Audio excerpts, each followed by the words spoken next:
أولئك المقربون في جنات النعيم ثلة من الأولين وقليل من الآخرين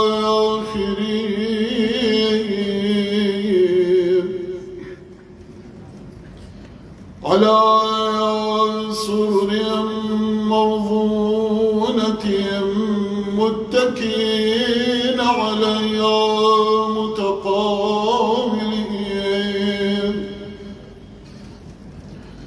يطوف عليهم ولدان مخلدون بأكواب وأباريق وكأس من معين لا يصدعون عنها ولا ينزفون وفاكهة مما يتخيرون ولحم طير مما يشتهون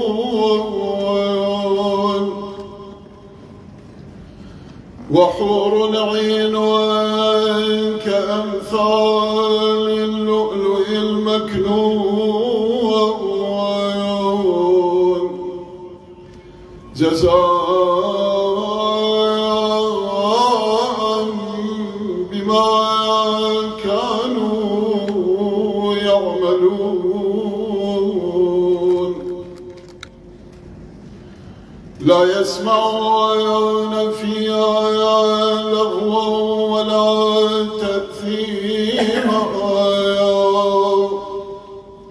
إلا قيلا سلاما سلاما وأصحاب اليمين ما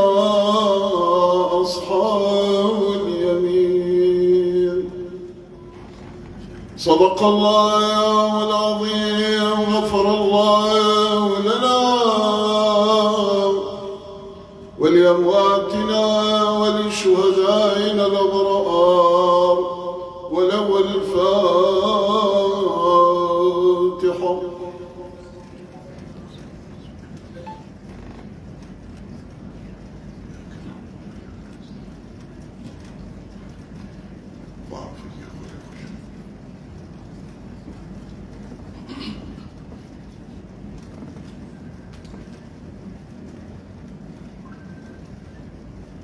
بەڕێزانەوەی کە ئێستا ئەیخوێنمەوە وتاری کۆمەڵی هونەری میلی کوردستانە کە هونەرمەند ئەحمەد دەروێژ ئەندامی کارەی کۆمەڵەکەمان بووەوە بەڕێزان کاک مەحموود و براکانیشی زۆربیان ئەندامی کۆمەڵی هونەری میلی کوردستانن ئەوان مافێکی زۆریان هەیە بەسەرێمەوە. هونەرمەند ئەحمەد دەروێژ بەڕاستی بەتە لەوەی کە پێشمەرگە بۆ بەدیهێنانی ئازادی بۆ خاکی کوردستان ئەو پێشمەرگەیەکی ماندوونەناسی کولتور و هونەری کوردیش بووە لە سەدان کار و چالاکی ئێمەیە کە دواتر لە داتاشۆی بینن لە زۆربەی چالاکی خۆبەخشەکانی ئێمەیە بۆ کاری مرۆڤدۆستی بۆ کاری خۆبەخش بۆ مناڵانی تالاسیما بۆ ڕێکخراوی خانپێدایستی تایبەت بۆ نەخۆشخانی شێرپەنجە و مناڵانی شێرپەنجە لە هەر شوێنێک پێویستمان پێ و بێ ئەحمەد دەروێژ لێ بۆ لەگەڵمانە. بەڕاستی ئێمە جوێنەین بە قسە و قسەڵۆکی ناو میدیا کە ئێستا زۆر بەداخەوە کام جۆرە یاداکەیتەوە لە کاتی بانگەشەکان نووسن لە دوای باران فەرەنجیم بۆ چیە یاڵێن کە بە زیندوی ئێمەتان بۆ کردهێن. بەڕێزان ئێمە 52 ساڵە هونەرمەند حەسەن زیرەک کۆچی دوای کردووە 25 مانگی شەش کە 26 مانگ کە ببرن ئەم ساڵ ئەکاتە 25 ساڵ لەسەرێک کە ئێمە کۆمەڵی هونەری میلی کوردستان هەموو ساڵ یادی حەسەن زیرەکەکەینەوە، یادی ماملێ، یادی نەمران، یادی هونەرمەندی شەهید جەلال کۆچەر، یادی شەهید ئازادەورامی، هونەرمەندی شەهید قایرکابان، هەموو هونەرمەندان. ئێمە لێ ناگەڕین کۆچی دوای و یادەکانی هونەرمەندانە کاڵ ببنەوە بە بێنازی تێپەڕێت. هونەرمەندان شکۆی نەتەوەکەمانن، ئەوانەی کە ڕۆڵیان هەبووە لە ئاوادانی وڵات و جوانکردنی و خۆشکردنی دڵی ئێوە. ئێمە ڕۆم یادەمان بە دوومە بەس بووە. یەکەمیان دروشمەکەمان ئەڵێن هەمیشە لە یادمانی دومیان پێیان ئەڵێن وەفاداری نەکات بەرامبەری خۆت بەرامبەری خانەوادە و کەس و کاریشت هەرچی ئەمە ئەمڕۆ وەکو هونەرمەندەکە خۆی ئەبینن لە دوای دیدار یا دوای لە داتاشۆی بینن کە زۆربەی معاناتەکانی ژیانی نەهاتۆتە دی خۆی نەیبینیەوە هیچ نەبێت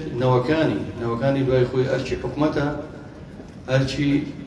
ئەم دەبەرە ئێمە لە سایی یەکێتی نیشتیمانی کوردستان ئاژین ئەرچی یەکێتی نیشتیمانی کوردستانە ئاوەڕ لە خانەوەدەکەی باتەوە ئەو خەباتێکی زۆری کردو بۆ بەدیهێنانی ئەم ڕۆژانە وە خۆی بەروبوومەکەی نەبینی بەڵام ناکرێت مناڵەکانیشی ئێستا بەدوای هەلی کارە بگەڕێن و بە هەمان ژیانی سەختی ئەوە تێپەڕنەوەنی بەڕاستی ئێمە خەباتەمان بۆ کردووە لە سایە و ئازادیە بەری مادووبوون و ڕەنجی هەمووتان ببینین ئەو پێشمەرگەیەکی دیاریم بووە هونەرمەندێکی دیاریم بووە و خانەوادەیەکی ڕەسەنی ئەم شارن و بەردی بناغی هونەری میلین لە شاری سلێمانیە من سوپاسان دەکەم کە لێرە ئامادەن ئەمانەیە ئەمڕۆ ئەو مەراسیمە ئەوە دەست پێ بکەین کە 4 مۆماندانەوە لەلایەن خانەوادەکەی هاوسەری بەڕێزی هونەرمەندی نەبەر ئەحمەد دەروێژ هەردوو کوڕەکەی کاکە بابان و کاکە بۆتان وە کچەکەی سریستان ئەو 4 مۆمەی بەردەمی وێنەکەمان بۆ دابگرسێنن بۆی ڕۆحی شاد بکەن بفەرمون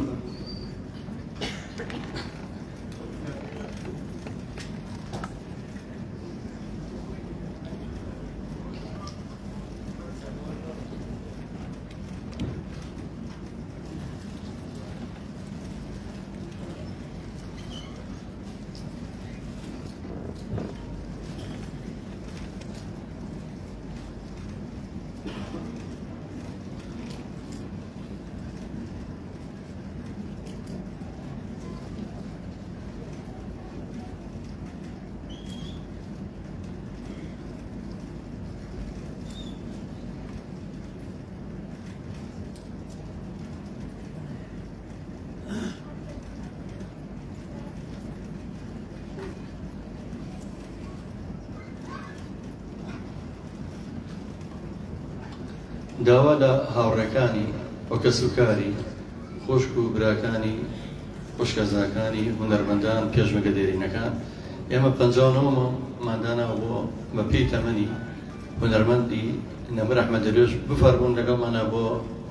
داگرسانی نێومەمانە هاوڕێیان و چێ بە خۆی بە خۆشەویست و هاوڕێ و برای کەسی ئەوە زانێت با بفەرمێت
سپاس بۆ دڵسۆزی و وەفاداریتان برای شاعیر کاکە سێرجاب لێرەیە کاکە سێر تێکستێکی ئامادە کرد بە فەرمێ بۆ خوێندنەوەی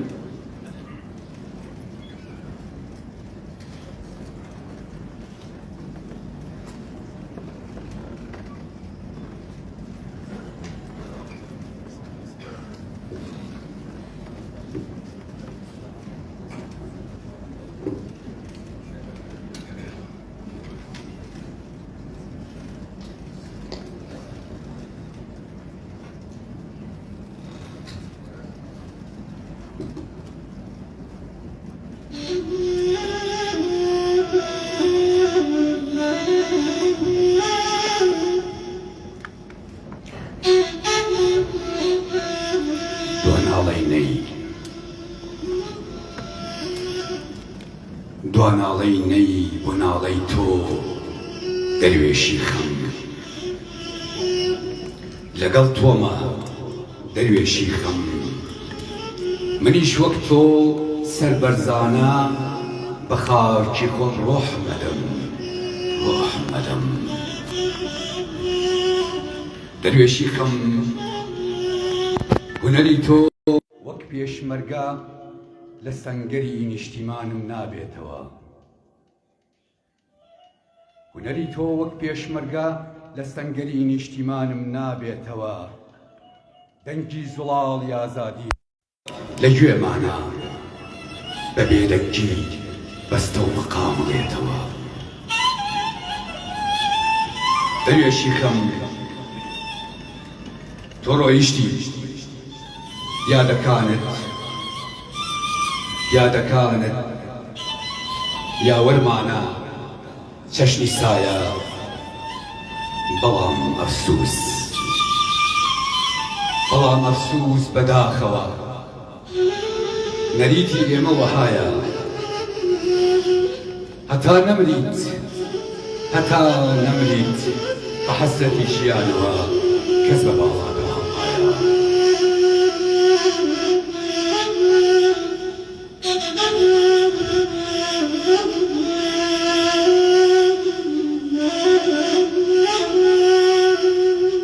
لەگەڵ تۆمە دەروێشی خەم تۆ نامریت هەتاکو نەیوەها بە کوڵ بۆ دیداری تۆ بناڵێ هەتا سازێک بە ناسازی هەڵواسرابێ لە بنمیچی کەونە ماڵێ تۆ نامریت هەتا سنەوبەرێکی بەژن سەوز بە قەتپاڵی چیای هیزری مۆزیکی ئێمەوە ماوێ تۆ نامریت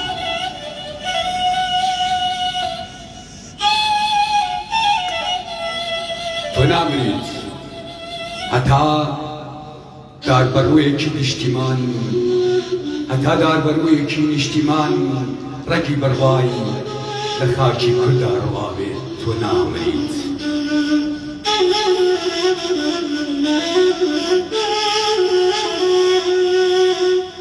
نانا هەرگیز تۆ نامریت هەتا هونەر هەرکی خەمی ماناداری بە پەلوپۆی شعری شاعیرەوە پێچرابێ تۆ نامریت هەتا دەنگی زوڵاڵت لە کۆڕی شەو جەرەی عارفانە بۆ هەمیشە چواچرابێ نانا تۆ نامریت دەروێشی خەم منیش وەک تۆ بە نیشتیمانی خۆم بە خاکی خۆم ڕۆح مەدەم بە شاهید بن لە هەر سەرزەمینێ مردم ببهێننەوە شاری دیلان ببکەنە هاوسایە گۆڕی شاعیری دیل و زەلیلان لە کەژی گۆژە بمرێژن ڕوو بە قیبلەم سولەیمانی با تا قیامەت بڕوانم لە شاری زانست و جوانی لەو شارەی کە شاری عەقڵە و چیای هەزر دەوری داوە ڕۆژ بە ڕۆژتیا گەورە ئەبێ دنیای هونەری هۆدراوە ئەحمەد دەروێش دەیخوات لەگەڵ ماڵەتاوە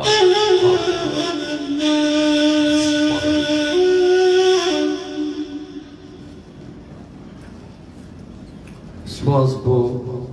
ئەو وشە گەوهەر و هەڵقوڵاوەی هەستی شاعرێکی هەزناسک شاعیری خۆشەویست کاک جەمال نەورۆڵی لێرەیەش بە فەرمێ بۆ خوێندنەوەی تێکستێکی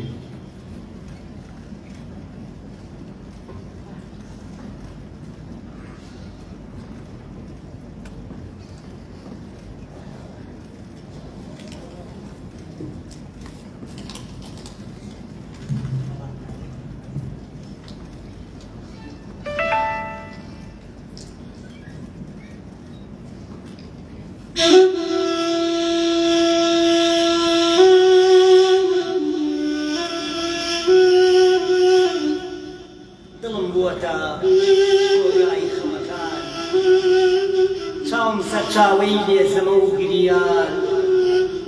گەڵای تەمەنم ڕوو خەزانە چوار وەرزە لای من گەڵا ڕێزانە خەمە و دێتە سەر کۆگای خەمەکان قەت پێ دەکەنی لەگەڵ ما ژیان تا خەمێ ئەوە دەیتر دێتەوە ئەم هەموو خەمە چۆن جێی بێتەوە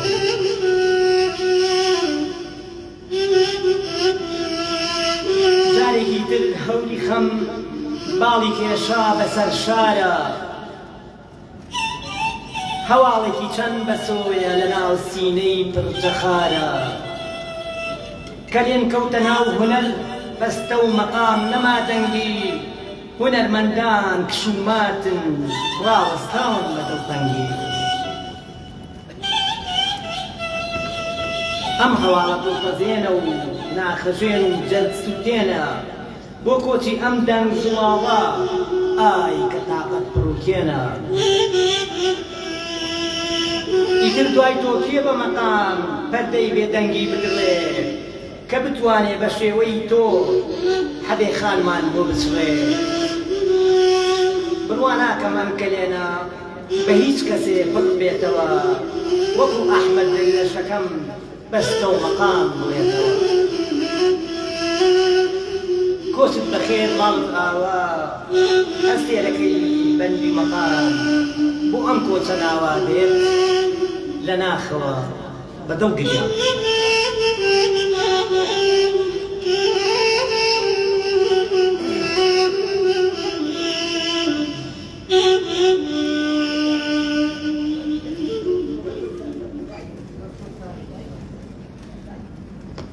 سپاس بۆ کاکە جەواد سپاس بۆ کاکە حەمەینی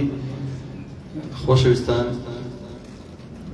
هونەرمەندێکی خاوەن پێداویستیمان لەگەڵایە کە ڕەوانشاد و ڕەحمەتی کاکە ئەحمەد دەروێش زۆر زۆر سەرسام بوو بەدەنی و ئەمیش بە هەمان شێوە بوو بۆ ئەو لەش کاکە ڕەوەزی نابینایە ئەمڕۆ هاتووە ئەو خەمەمان لەگەڵا بەش بکات کاکە ڕەوەز بە فەرمی هۆیەرە بزانین بە چ شێوە دەربڕینەکانی خۆی پێشکەشیەوەکە بۆ خەمی کۆچی دوایی هونەرمەند و پێشمەرگە ئەحمەد دەروێش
لهيج كوت يكدنا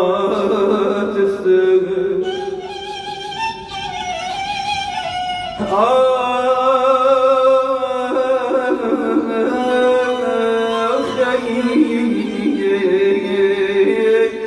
أما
سپاس کاکەڕۆز جان کاکەڕۆز پەیوەندی پێ کردم ماڵێ لە مێرگەپانە ئەمڕۆ لەبەر خاتیە یادی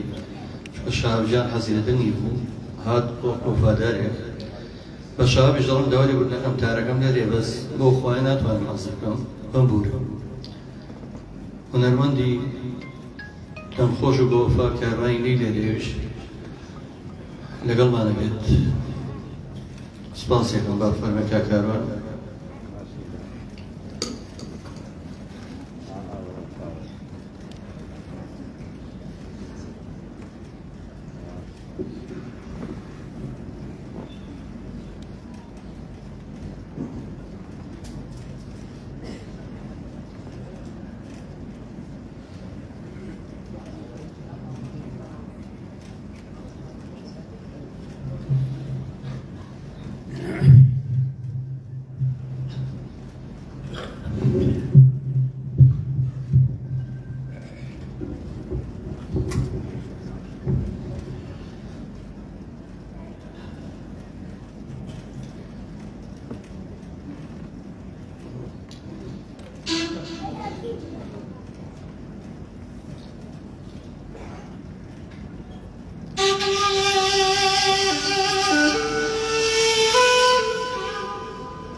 عزیزان منو رایم للاتان دادی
سرم خلقانم سرم خلقانم بوتینی قزاتم دادی دادی دادی دادی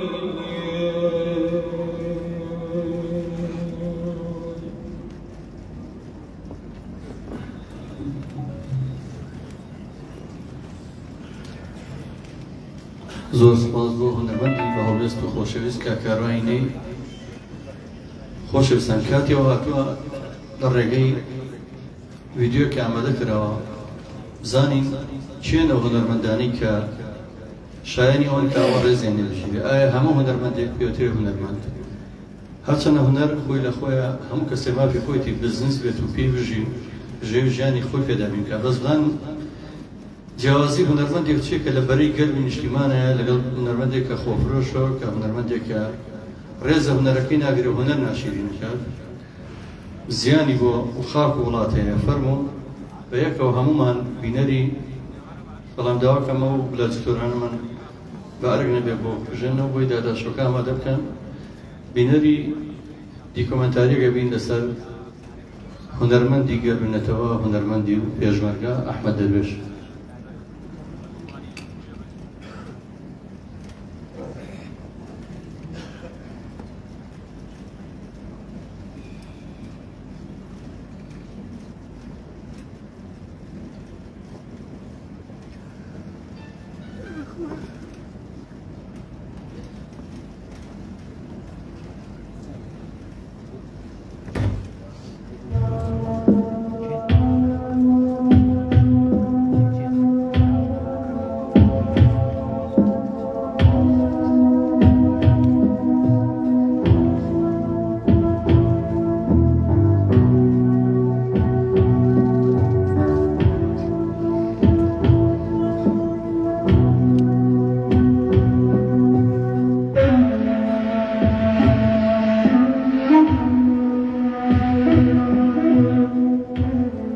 هونەرمەند ئەحمەد محەممەد فەرەج ناسراو بە ئەحمەد دەروێش ساڵی 1965 لە شاری سلێمانی هاتۆتە دنیاوە. گۆچ کردو کوڕی محەممەد فەرەج و خاتوو ئامینە سەعیدە و لە ناو خەڵکی کوردستاندا خۆشەویستێکی گرنگی هەبووە. هەر بەهۆی ئەو خۆشەویستیەوە زۆر جار بە شەها بانگ کراوە. ئەحمەد دەروێژ لە بنەماڵەیەکی مامناوەند هاتوۆتە دنیاوە. زۆربەی ئەندامانی خێزانەکەی هۆگری کاری هونەری کوردی و گۆرانی ڕەسەنی کوردی بوون. هونەرمەند ئەحمەد دەروێژ چەندین بەرهەمی بۆ بەیادگار بەجێهێشتوین کە بۆ هەتا هەتایە لە دڵی هەموو هونەردۆستێکدا بە زیندوی دەمێنێتەوە. دوایین بەرهەمی کە ناوی فریشتەی خەمە و لە هۆنراوەی محەممەد شێخ حسێن بەرزنجیە و ئاوازی هونەرمەند جەزای ساز و موزیک مامۆستا نزار زێوەیە و تایبەتە بە کۆچی دوایی شێخ محمودی نەمر.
ئەم بەرهەمە تۆمار کراوە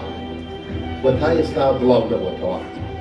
بەداخەوە هونەرمەند ئەحمەد دەروێژ خۆی نەیتوانێت ئەو بەرهەمە بەرچاوی خۆی ببینێت.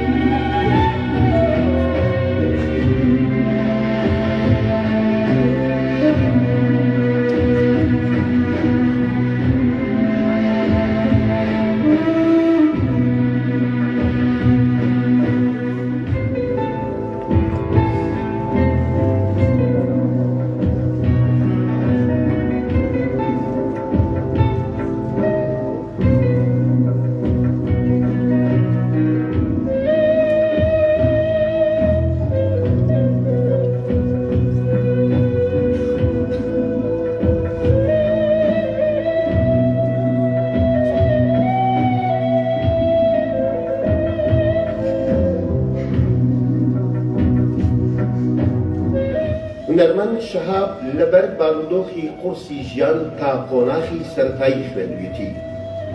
هونەرمەند ئەحمەد دەروێژ جگە لە کاری هونەری و گۆرانی کەسێکی کوردستان پەروەر و نیشتیمان پەروەر بووە. لە ساڵی 1982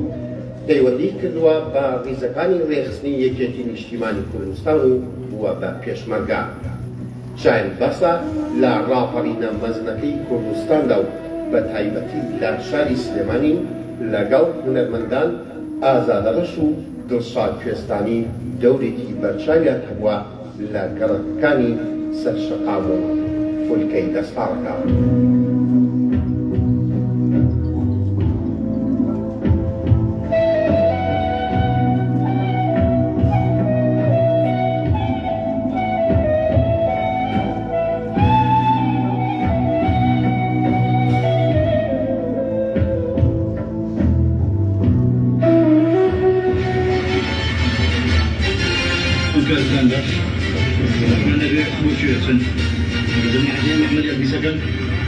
دوامي ورافقين جالب الرجال ولا شيء لا أمر رافقين ودوامي مش هنيجي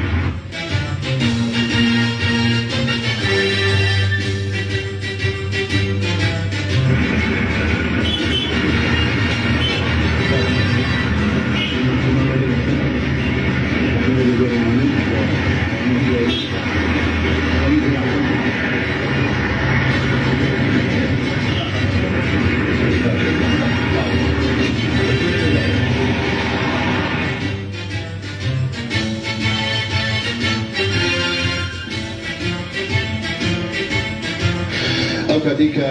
ڕاپەڕی دەستی پێ کرد لە بەیانیەوە تەنها کاک ئازادەڕە بە تاقوتفەنی خۆی هاتە خوارەوانێ چەند برادریشی لەگەڵ ئاوی بەڕاستی کە پەیوەندیمان هەبوو بۆوانێ ئێمە زیاتر پاسەکانمان ڕائەگرت بۆ ئەوەی دەوام نەکرێت بۆی کەس دەچێت بۆ دەوام ڕاپەڕی دەست پێ بکات هەر بەوەی شەو بوو کە پاسێکم ڕاگرت تفەنگ لە تفەنگەر لای سایقەکە بوو لێم وەرگرت بوو بۆ ئەو بووە دوو تفەنگ یعنی زۆرمان پرت پێ قایم بوو بۆ تفەنگە ئەم چەکەیش دیار بوو کە شتێکی زۆر باش بوو لەو کاتێکە دەستمان کەوت بۆ ڕووبەڕووبوونەوە بەرامبەر ئەو پیاوانەی کە فڵکاوخۆرەکانی بەعز بوون تاواریەکان و ئەمنەکان زۆر شتێکی باش بوو بەلامانەوە کە مەقاومان پێ کرد و ئەچوونە سەر مۆڵگەکانیان زیاتر تفەنگ و تەقەمەنی باشتریشمانە کرد هەروەها یەکێکی تر لە ئەرکە پیرۆزەکانی کە لە سەرشانی ئەو کەڵا هونەرمەندە بووە کارکردن لە ناو ڕیزەکانی یاسایشی سلێمانیدا بووە. ئەحمەد دەروێش ئەندامی کارای کۆمەڵەی هونەری میلی کوردستان بووە.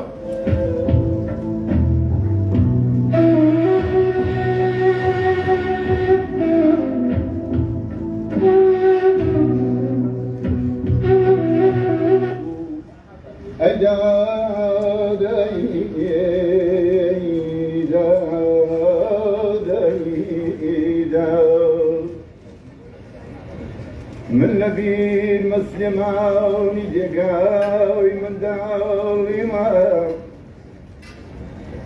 من نبيل مسلماني دقاوي من داوي ما دقاوي أواتو كوبريا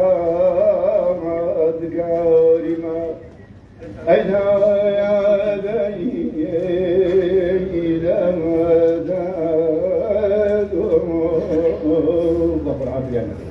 مردن چیا و کەس دێ نەگەیتا ئێستا مردن چیا و کەس تێ نەگەیتا ئێستا تەورات و زەبور تا دەگەیە ئێستا ئەیدا دەیدا مردن چییە کەس تێ نەگەیتا ئێستا تەورات و زەبور تا دەگەیە ئێستا ئێستا سەفەری مەردی دەرچێ لە هیچ گۆچی کردنەوە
هونەرمەند ئەحمەد دەروێش ساڵی 1991 دوو جار بریندار دەبێت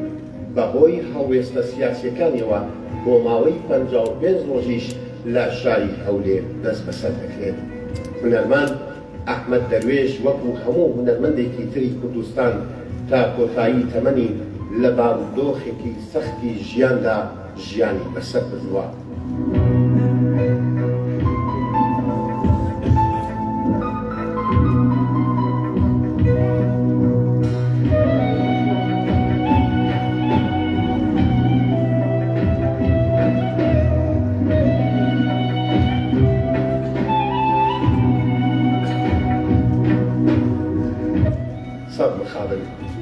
بەداخەوە لە ڕۆژی 5/6/2024دا بەهۆی نەخۆشی دڵ ماڵ ئاوایی لە هەمومان کرد و مۆمێکی تری دنیای هونەر کوژایەوە.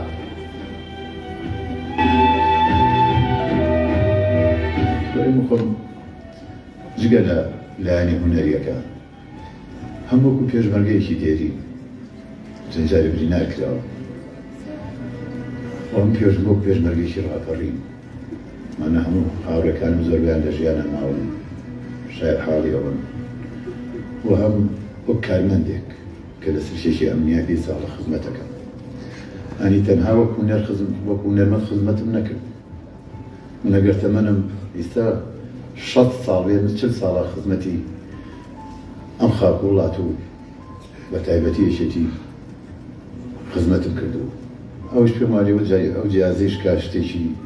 ئەوەنە گران نییە بەڵام بۆ من گرانە ڕاستە من لەبەرەوەی کە ئیمکانیەتم نییە ئەوە بکڕم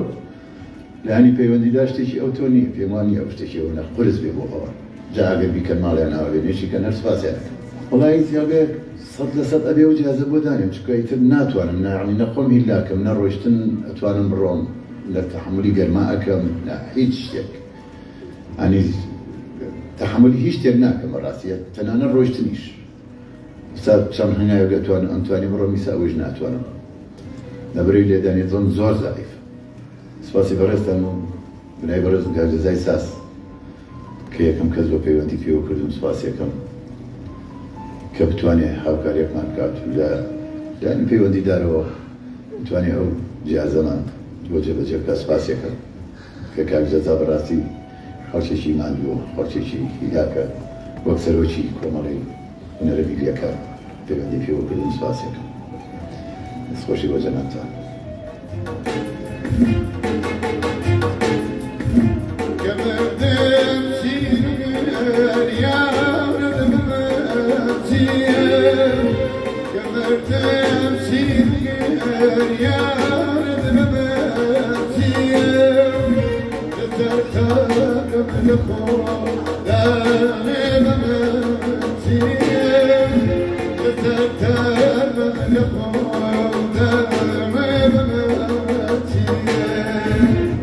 فریشتەی خەم سەری سۆڵماوە ئەم شەو ئەوەندەی خەم بەم و ئەودا ئەم شەو لەبەر لێشاوی تیپی مەینەتیدا لەبەر لێشاوی تیپی مەینەتیدا سوپای خۆشی شکستی دا ئەم شەو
زۆر داوای لێ بنەکەم ئەگەر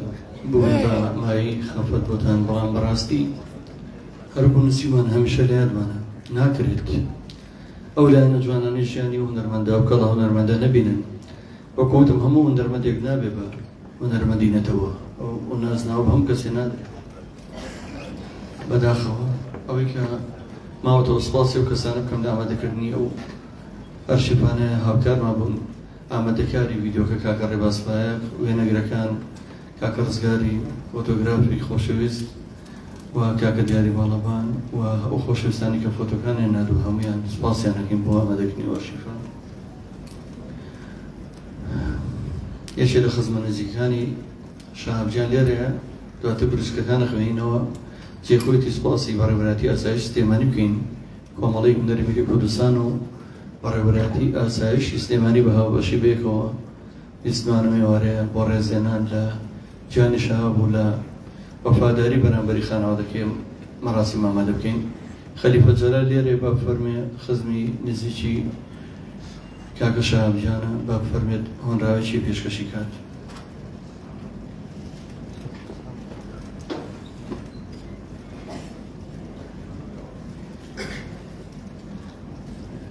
بەناوی خوای گەورە میهرەبان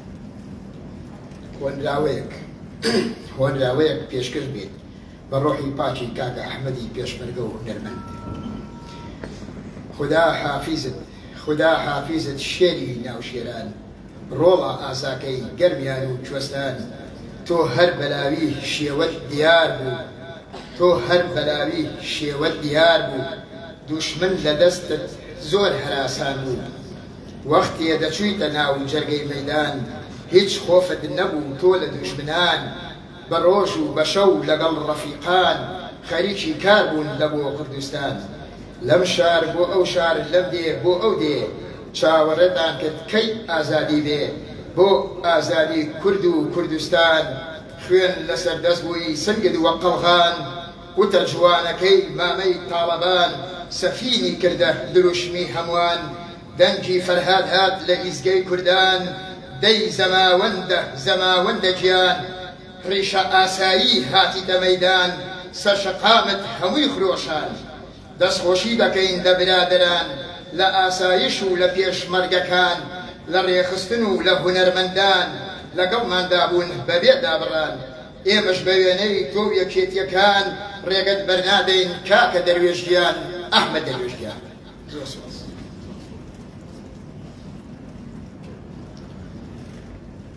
هۆنراوێک ئامادەیە لێداین کچە تاقانەکەی ئەحمەد دەروێژ خاتوسرستان هۆنراوێکی ئامادە کردووە بۆ یا پێوێکیە بۆ باوکی با فەرمە پێشکەشمان بکات.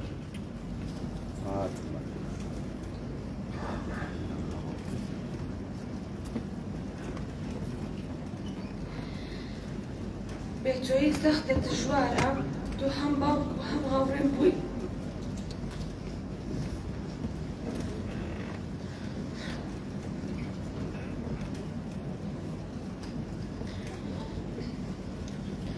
تۆ خۆرێکی پرشمدار بووی هەر زۆر زوو لەمان ئاوا بووی ڕێیار نەبوو لە نیوەڕێ بەجێم بێڵی باشترین کات ئێستا من چۆن ڕێگەم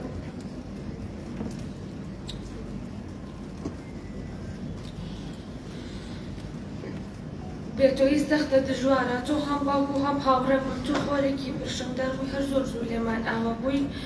ڕێیار نەبوو لە نیوەی ڕێ بەجێم بێڵی باشترین کەس ئێستا من چۆن ڕێگام بڕۆم لەم ژینە سەختە بەبێ کەس تۆ ڕووناکی و تروسکایی هیواویت بۆمان بابە زۆر ئاستەمە لە یادت بکەمە تا مردن دڵنیابە من تاقانەی دڵی تۆ بووم تۆش تاقانە باوکی من بووی بەداخەوە تێر نەبووم لێت زوو لە ژیانم ئاوا بووی.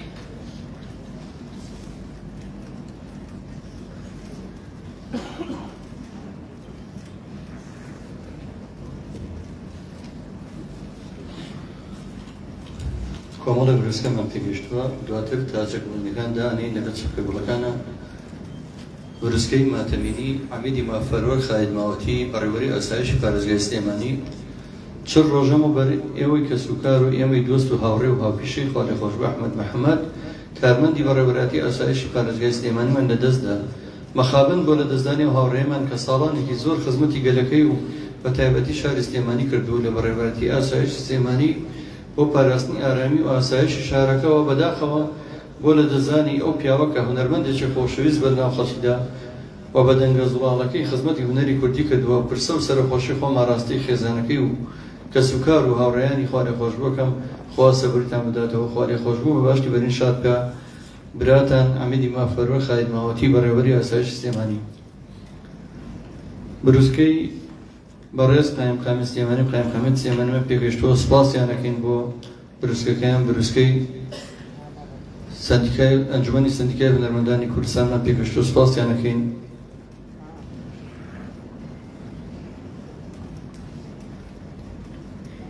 کامیاری ئەم بۆ ساخکەمان بەلای بۆم ناخێنرێتەوە بگرن بروسکەی هەواش لێ شەهید غەفور ژاژڕایی ئەندامی ئەنجومەنی پشتیوانی یەکێتی نیشتیمانی کوردستان سوپاس دەکەین بروسکەی دکتۆر ساماشوانی لە جیاتی بنەماڵی چوار برای شەهید سوپاس دەکەین بروسکەی مامۆستا ئومێد سەرپەرشتیاری بەشی پێیجی گەڕی سەرشەقام شێخ ئومێد پێیجی گەڕی سەرشەقام زۆر سوپاس دەکەین بۆ بروسکەکەی کە بەشداری کردووە لە بروسکێکی ماتەمینیە بروسکەی کۆمەڵی هونەری میلی بروسکەی رادیۆ و تەلەڤیزیۆنی گەڕیان بروسکەی ڕاگەیاندنی مەڵبەندی هێشی ڕێخستنی سلێمانی بروسکەی مامۆستا ئەمەرکەریم بەڕێوەبەری فێرکردنی نائاسایی پەروەردەی سلێمانی زۆر سوپاس بۆ هەموو بروسکانەتان خۆشەویستانم ئێستا کاتیەوەیە بەشکۆ بەڕێزە و کەسانی چەپکەگوڵیان هێناوە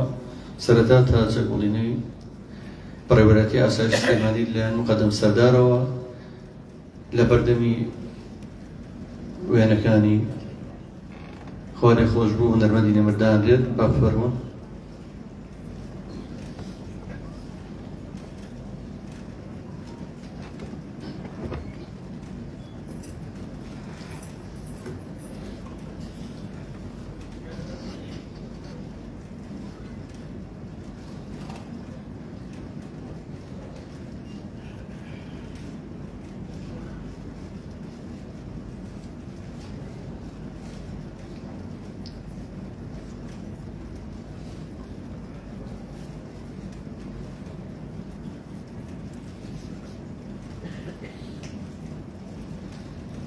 سپاس چەپکەگوڵی هەڤاڵ و تێکۆشەری دێرین هەڤاڵ ئیبراهیمی حەمیدکاشی کە هاوخەبات بۆ لەگەڵ کاک ئەحمەد دەروێشا و لێپرسایی بۆ لە وێزگەکانی کارکردنی لەلایەن خاتوو گەلایەژ ڕەزا هاوسەری کاک ئیبراهیم پێشکەش دەکرێت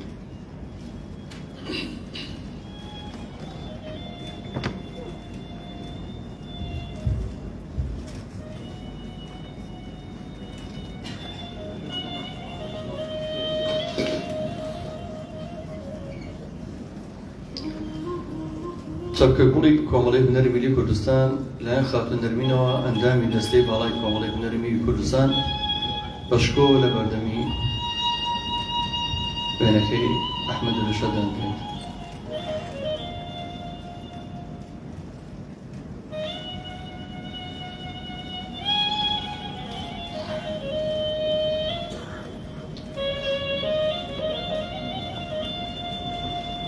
ناوەکانم لانیە بۆ ڕێزانی چەپکەگوڵەکانی هێناوەتوانن بفەرمون بۆ پێشکەشکردنی و چەپکەگوڵانە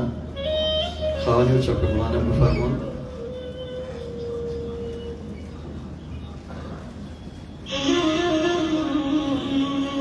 دیارە چەپکەگوڵی هونەرمەندی دێرین ئەحمەد محەممەد وەکو خانەوادە وەکو برای گەورەی خانەوادەی و برای گەورەی ئێمەش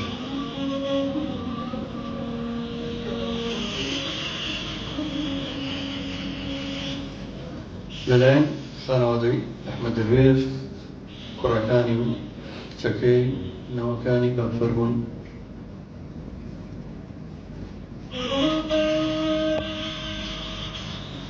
لەلایەن دایکی خۆشەویستی هەموومان دایکی هونەرمەندی نەمەر ئەحمەد دەروێژ چەپکەگوڵەکانمان لە بەردەمی وێنەکە هەیە پێشکەشەکە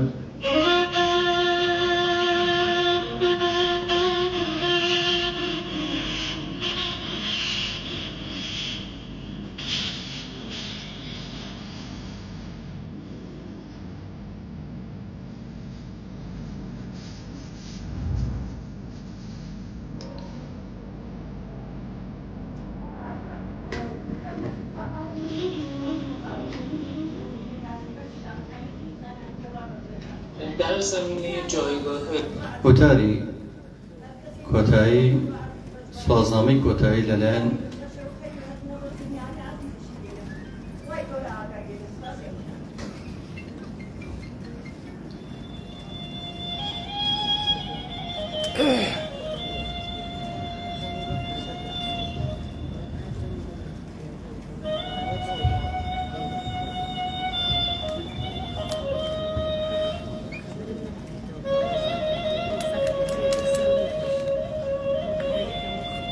وتاری بنەماڵە لەلایەن کاکە هیواقانیە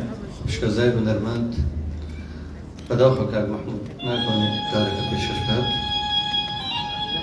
بەڕاستی دڵی هەموومان پڕە بەڵام ئەو جیاوازترکە کاکە هیوای ڕاستبار بوو بۆ پێشکەشکردنی دوایین پێی پێم بنەماڵەکە ئەو خانەوادەیە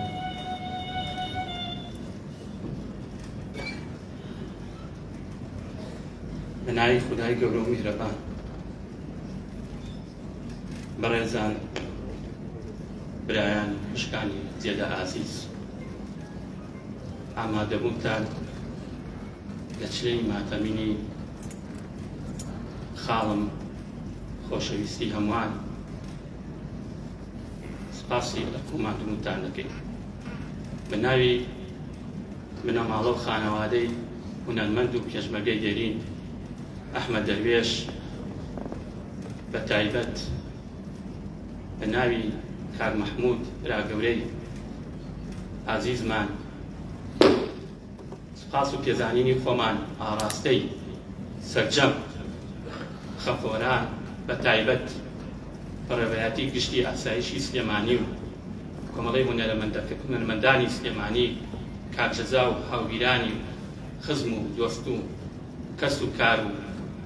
ڕاگەیانکاران و میدیا و سۆسیال میدیا و ئەوانەی بە تەلەفۆن پەیوەندیان پێوەکردین و هەوادارانی کۆشکوردووی ئازیزمان سپاسان دەکەین بۆ بەشداریتان بۆ هاوکاریتان هاوخەمیتان هاوسۆزیتان لە چرکەساتی مەراسیمی بەخاس سوپاردن و پرسەی مزگەوت و پرسەی ماڵ و پرسەی چلەی ماتەمینی ئازیزمان هاوکار بوون هاوسۆزیتان هاوخەمتان بەرز دەرەخێنین و تاخینە سەر چاومان ئامادەبوونتان مایەی ڕێز و وەفا و خۆشەویستیتان بوو بۆ ئازیزمان دووبارە سپاسانەکەین و بەشداریتان لە ئەرک و لە ناسۆر و لە خەم و لە خەفەتمان کەم کردەوە زۆر زۆر سپاسانەکەین بەخێر بێن سەر چاوانە دوو پەیوی گرنگ ماوە زۆر زۆر حەزەکەم ئەو چەند دەقێمان پێم بەخشێنی کێکیان پەیوێکی نووسەر و لێکۆڵەر و ڕۆناگبیری خۆشەویست و بەتوانە کاک سەرکەوتی عەلی حەبیبە پەیوێکی هەیە لەسەر ئەم هونەرمەندە و دوا پەیوێشمان بۆ کاک کەمالی چەترە کاک سەرکەوتەکە بفەرمێ بۆ پێشکەشکردنی پەیوەکەی مەمنونە بم بە کاک کەمالی چەتر دوا بە دوای کاک سەرکەوت هاوڕێ و هاوتەمەنی هەمیشەی هاوڕێی دڵسۆزی ئەحمەد دەروێش کە من نەزانم بە درێژایی هەموو تەمەنیشێک لە هاوڕێ نزیکەکانی ئەویش دوامین تەمان پێشکەش ئێوارەتان باش چەند بە ئازارە مەرگی هاوڕێکەت چ جای هاوڕێی مناڵی هاوڕێی تەمەن تەمەنێک لە یادەواری و خۆشەویستی ئەمڕۆ چلەی هاوڕێیەکی سروی بەیان ئاسایە هەر ئەڵێی دوێنەیە کە یەکتریمان ناسی ئای لە خۆشەویستی جارانی سلێمانی کاکە ئەحمەد دەروێش هەر لە ڕێگەی دەنگە خۆشەکەی دەنگە شارەکەی کاکە مەحمووی براگەورەی پێی ئاشنا بووین ئەو سەردەمەش ڕۆژگارێک بوو نەک ژیان خۆشمان سادە و ساکار بووین بۆ خەمی یەکتری خوڵقا بووین کاکە ئەحمەد دەروێش هەمیشە خۆشەویستی بۆ هونەر و بۆ ژیان هەبوو، خۆڕسکانە و خۆبەخشانە کاروانی دووری دەبڕی، شانی دا بۆ بەری باری ژیان و خەمی نیشتیمان. کەم نین ئەو ڕۆڵە بە ئەمەکانەی شار، گەر ئازاریشیان هەبوو بێ ئۆفیان نەدەکرد. بە پولە ئاسا لەم چڵ بۆ ئەو چڵ شیلەی گوڵیان دەمشی. بەڵێ کاکە ئەحمەد دەروێش هەمیشە بە دەوری چرا ڕۆشنەکەی وەتەنەوە باڵەکانی لە یەک دەدا و پیرەمێردی نەبەرگوتنی بەجوود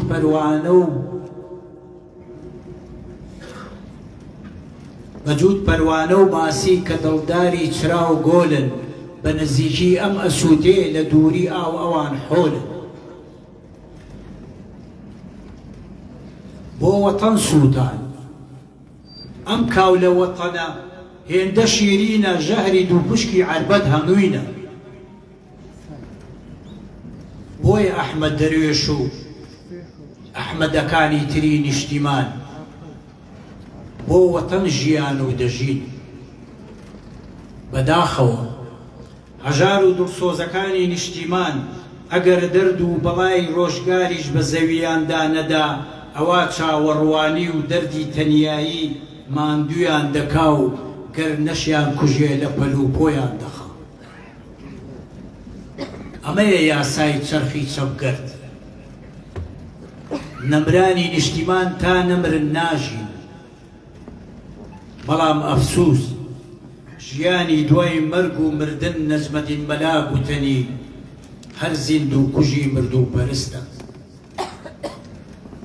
تۆ بڵێ ئەمە قەدەری کورد بێ کە سەدان و بگرە هەزاران مرۆڤی کورد بە ئاهی سەردەوە، ئاهێکە کێوی گۆیژە و ئەزمەڕ لە بندێنێ سەریان ناوەتەوە. بەڕێزان، خۆ پیرەمێردی خاڵی شاریش لەو خەمخۆرانەیە کە بە ئاهی سەردەوە سەری نایەوە و ئەو زاتە هەمیشە لە خەمی خەڵکیدا بوو و خەمی کوردی لەبەر بوو. هەمیشەش لە ژیانی کوردی ماڵ لە کۆڵ تووڕە و بە هاوارە بووە. بۆیە بەو ئازارانەوە تلاوەتەوە و فەرموویەتی هەر لە ئەوەڵی مێژوو تا ئەمڕۆ دەنی لە پێشە و دانا ڕەنجەڕۆ. بەڵێ ڕۆژگارێک بوو ماندۆکانی نیشتیمان بە کەساسی سەریان دەنایەوە و مێژوویەکی پڕ سەروەریشیان بۆ خۆیان و گەلەکەیان تۆمار دەکرد. کەچی بەداخەوە دوای ڕاپەڕین و حوکمی کوردەواری گەرمیانی وتەنی هەر نەفس تاسە و حەما. دیارە ئەمە قەدەری هەموو نەتەوەکانی خۆرهەڵاتە و هەر ئەم خەمە یەخەی کوردی نەگرتووە. بۆیە سەعدی شیرازی دەفەرمێ نەزان لە پێشە و زانا لە دوایە. کاکە ئەحمەد دەروێش نمونەی ئەو ڕۆڵە بە ئەمەکانەی شار و نیشتیمان بوو کە پەیامەکەی لە ڕێگەی دەنگە خۆشیەکەی بە گۆرانیە خەمڕەوێنەکانیەوە ئاورشێنی دڵە خەمگینەکانی دەکرد، چونکە هونەرەکەی لە دڵەوە بوو بۆ دڵ. کاکە ئەحمەد دەروێش هونەرێکی پێشکەش کرد کە ڕەنگدانەوەی ژیانی کوردەواری بوو، هونەرێک بڕەنگ و بۆی شاری سلەیمانی بوو.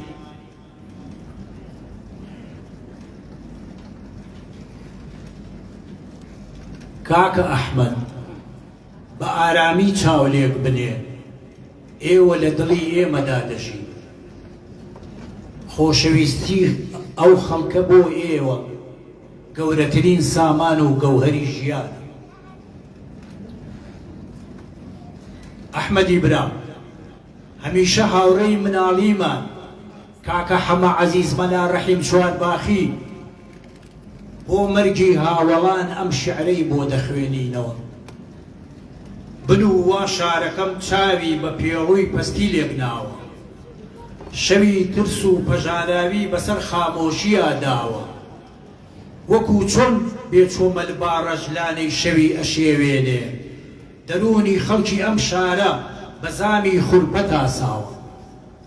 درود بۆ جاری پاکی ئەحمەد دەرێش و گشت ئەحمەدەکانی نیشتیمان بەڕێزان ئێوەش تەمەن درێژ بن. ئەمە دەبووان بە تایبەت کاک سەرکەوت داوای لێبوردنەکەم بەهۆی دڵپەڕیم و بەڕاستی ئەوە مخەوەی لە دڵمە هەندێک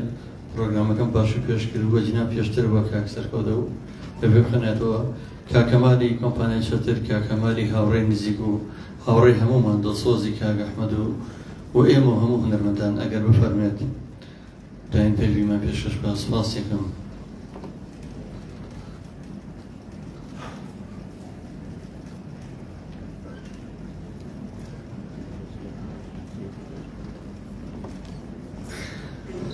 سلااو ڕێز بۆ ئەم کۆڕاماتە بینە ڕاستیا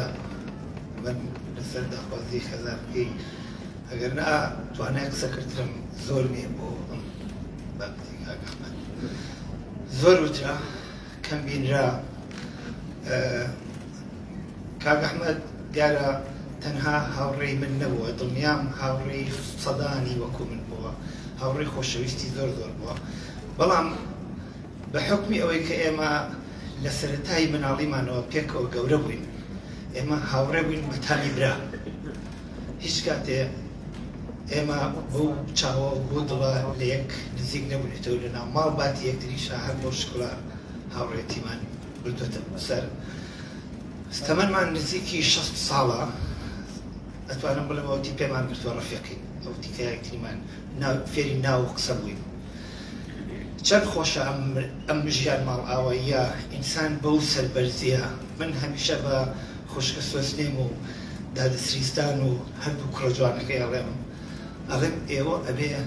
ئێمە هەمومان مردنیە قەرزارین، هیچ کەس ناتوانێت لە مردن ڕابکات، بەڵام مردنێک چەند خۆشە ئاوا ئەم خەڵکە ڕێکوپێکە ئەم پێشوازیە جوانە بکەن لەو شکۆمەند دێت. ئەمە سەربەرزیە. کەسانێک هەن لە دوای ڕۆشتنی خۆیان بە غەیری تف و نەحلەت هیچ شتێکیکە بۆ ماڵباتەکەیان بەجێ ناهێڕن. ئەمە گەورەیە. دوجار ئەبێ باوەڕمان بۆ هەبێت چۆن هاتوینەتە ژیان هەر بۆ شکڵەش ڕۆژێک ئەبێ بەجێ بێڕین. بۆ ئەوە من بۆ خۆم ئاوەتە خوازم بۆ ژیان ماڵاوەیە. خۆزگە منیش بەمتوانی باە ڕۆژێ لە ڕۆژان لەسەر جەم ئەو بوارانەی کە کاکە ئەحمەدی هاوڕێی بەتانبرام ئەنجامی داوە منیش بمتوانی باە جێگەیەکی وەها بۆ خۆم دابنێم لە ناو ئەم گەلەما، بمتوانی باە لە خزمەتی نێتەوە نیشتیمان مابم. دیارە ئێمە دەمێکە لێرە دانیشتین، حەز ناکەم لەوە زیاتر ئێوە بەڕێزانی لاک ببن. دواپەیامی منەوەیە بۆ سەرجەم هونەرمەندان، مەبەستم تەنها هونەرمەندانی گەوەنیبێژ نییە، سەرجەم هونەرەکانی ژیان ئەو شەرافەتمەندیە بە خۆیان ببەخشن، وریابن لە هونەرەکەیان. بە تایبەتی ئەمڕۆ ئێمە زۆر زۆر پێویست، چونکە هونەر ناسنامەمانە وەکو زمانی دایکمان وایە. ئەمڕۆ هونەرمەندان ئەبێ لەسەر پێبن بۆ ئەوەی داگیرکاریەکی زۆر گەورە و پلانێکی زۆر گەورە هەیە لەسەر بە تایبەتی قەواری هەرێمی باشووری کوردستان. داگیرکاریە